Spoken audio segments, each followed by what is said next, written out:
قاطعين ورقه الصبار واخدين الماده اللي جوه ورقه الصبار. طيب احنا مش شفنا اهو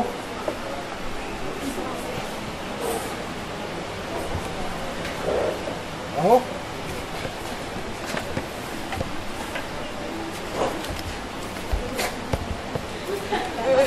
تعالي يا حبيبتي. مش شفنا، مش هو نفس الاكسيد اللوني، مش هو نفس الاكسيد اللوني، صح؟ مش في اختلاف في درجات غمقان اللون، درجه اللون نفسها، صح ولا غلط؟ تمام؟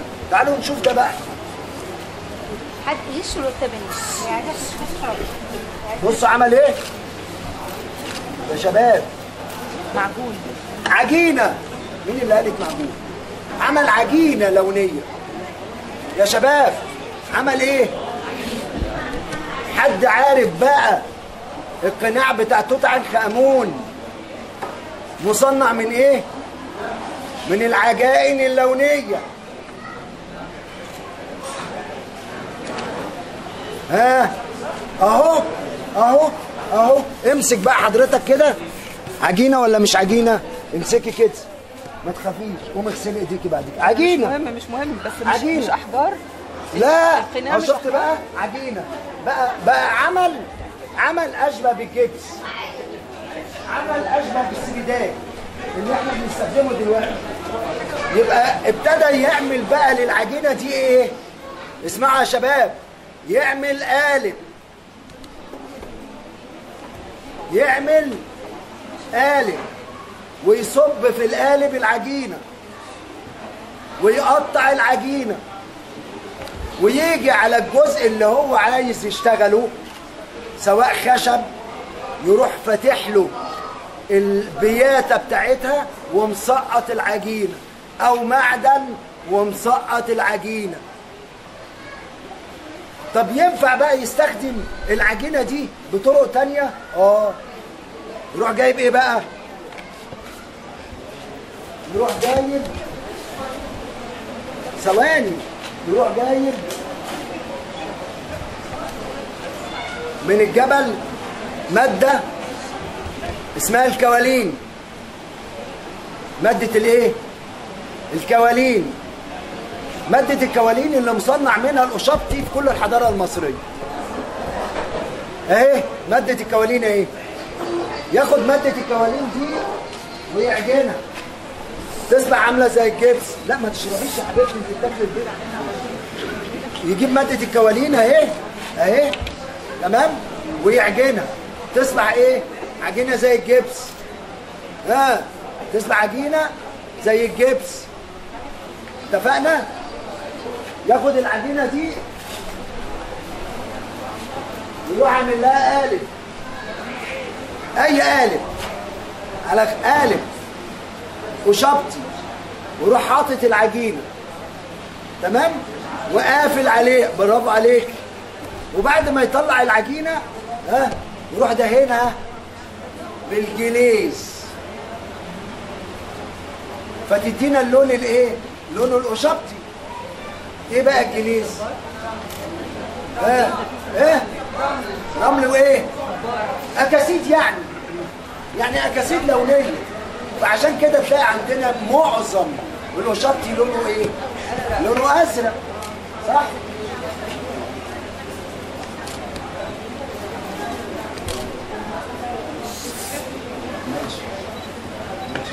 طب نستأذنكم 5 دقايق. استاذ صلاح الجعفراوي عايز يستأذن، فهنبس نكرمه ونكمل الورشه. نستأذنكم حتى بريك 5 دقايق. تتشرف مؤسسة إيجيبتوس بتقديم درعها إلى السيد الأستاذ الدكتور صلاح الجعفراوي رئيس مجلس أمناء مؤسسة مشوار التنموية.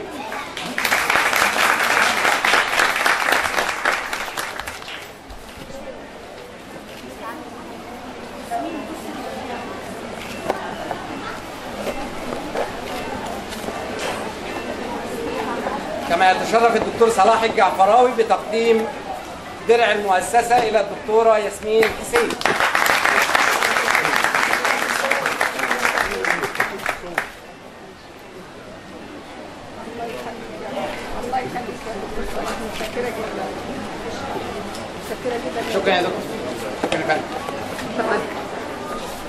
ازاي المصري القديم وصل للون الذهبي؟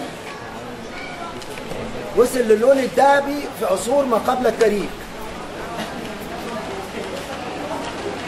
وموجود عندنا في كهف وادي صورة.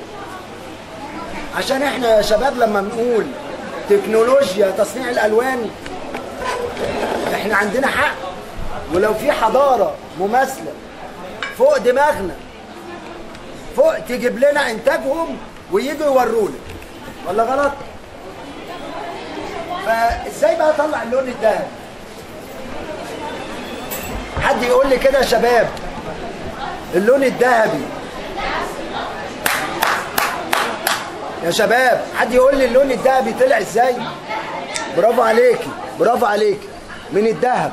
بيطلع الذهب بالحمض. برافو عليكي، يعني معنى كده ان الذهب معدن برضه موجود في الصخور. والمصري القديم مش عمل ذهب، مش عمل ذهب، لا ده عمل صياغة للذهب في الأسرة الأولى. وفي فرق ما بين أكون أنا عملت ذهب، وفي فرق ما بين أكون أنا وصلت لصياغة الذهب. صياغة الذهب دي يعني إيه؟ يعني أنا جبت الذهب اللي موجود في الحجر ودخلته فرن وساح، وبعد ما ساح صبيته في قالب. ينفع أسرة أولى؟ ده إيه الجبروت بتاعك ده؟ أسرة، طب ما هو الأسورة بتاعت الملك دين اللي موجودة في المتحف المصري اللي احنا ما بناخدش بالنا منها، اللي مطعمة بمجموعة من الأسود الرابضة، أسرة أولى اللي موجودة في أبيدوس. طيب المصري القديم كان عنده دهب بلوك. يعني إيه دهب بلوك؟ يعني دهب كتلة.